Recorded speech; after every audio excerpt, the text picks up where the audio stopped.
হে ২০ কোটি বাঙালি, তোমরা জেগে ওঠো সবাই। আমি ঘুম ভাঙানিয়া পাখি। আমি এসেছি তোমাদের সবার ঘুম ভাঙাতে, রঙিন আলোয় ভুবন রাঙাতে। ওঠো, ওঠো, জেগে ওঠো সবাই। আমি ঘুম ভাঙানিয়া পাখি। যাক, ভাইরাল করে দিলাম। এখন তার নাম কোটি, কোটি মানুষ জানবে। জানা দরকার আছে। সে একজন প্রতিবাদী কণ্ঠস্বর।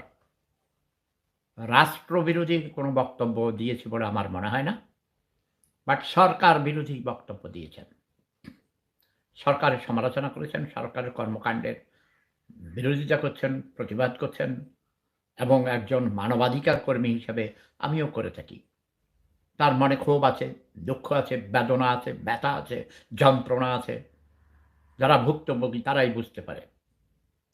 আমিও গত ৩২ বছর এই ভিয়েনাতে আছি।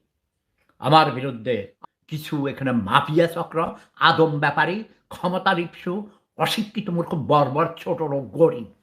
আমি মানুষের পক্ষে লড়াই করে আসছি। সত্যের সংগ্রাম করে আসছি। মিথ্যাকে লাথি মেরে দূরীভূত করে আমি সত্য প্রতিষ্ঠার জন্যে আজীবন লড়াই করছি। আরে বাবা, তুমিও খাও, অন্যদেরকেও দাও। আসলে ক্ষমতার লড়াই। এসব যারা রাজনীতিবিদদের মূল লক্ষ্য হলো ক্ষমতায় আসা।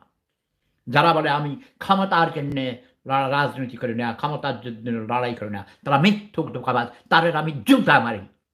এ পর্যন্ত যতগুলো কাজ করেছে, আমিও তার উপর বিরক্ত হয়েছি কখনো, কখনো।